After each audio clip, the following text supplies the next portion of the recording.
In this video, we're continuing with the properties of rectangles. We're just going to go a little more in depth algebraically. So in example 14, we know that opposite sides are congruent. So I can set this side equal to this side. 4x minus 60 equals 30 minus x, and I can use that to solve for x.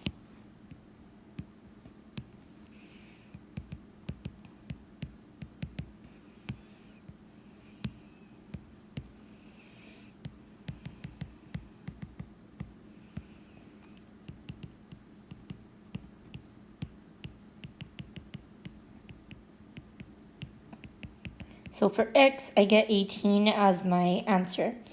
Now that I know x, it's asking me to find the length of side MN, which is this side up here. So I'm going to use the 4x minus 16 now. And I'm going to plug my answer, 18, in for x. So I'll do 4 times 18,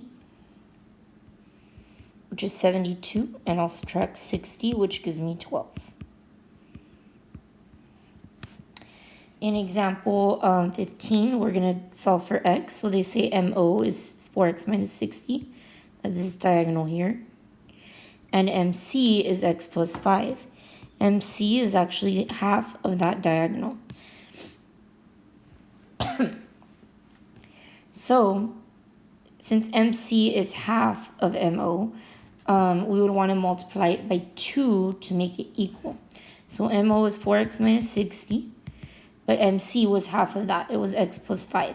So if we put it equal to x plus 5, it's wrong. We would actually want to double it so that we're getting the whole piece.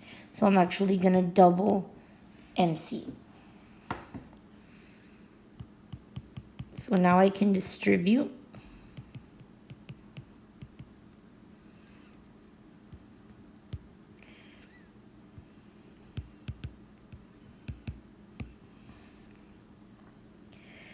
And then I can continue to solve for x.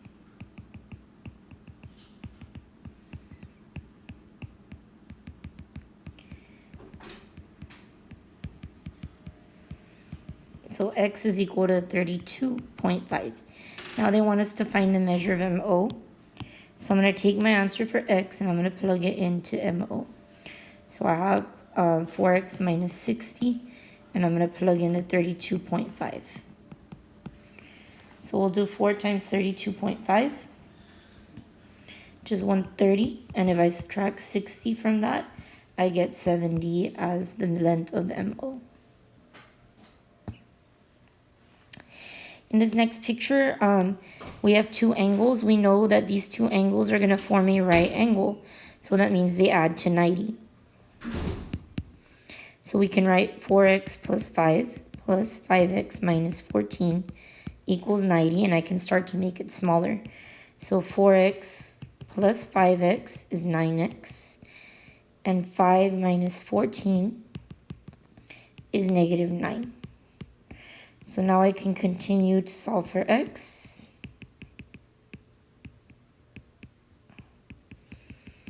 I get 11 as my answer. Now they want to know angle CMP, so let's outline it. Let's see which angle that it is. CMP goes from here to here. So that would be this angle right here, the 5x minus 14. So I'm going to plug my answer 11 into x and work that out.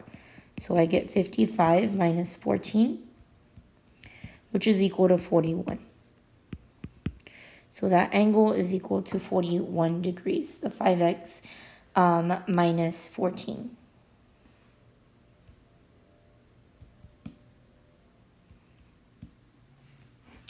In this last picture, we have two angles. We have this angle here and this angle here. Since we know this makes an isosceles triangle, those two base angles are congruent. So I can set 2x plus 3 equal to 12 minus x, and then I can solve for x.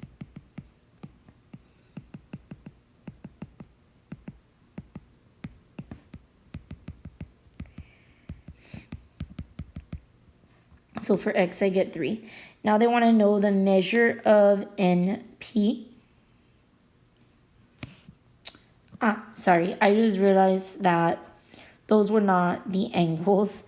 those were the diagonals. But we still did it the same because if it's isosceles, those diagonals are congruent. So x is equal to 3, and now they want us to find the length of NP, where NP is actually this whole diagonal here. So these values that they gave us are half the diagonal. So if I plug into 12 minus x, I'm going to plug in 3, I get 9. So what that means is that this little piece right here is equal to 9. But we know all these pieces are congruent, so they're all 9. So now if they want that whole line NP, we would just add the 9s together, 9 plus 9, and that'll come out to 18.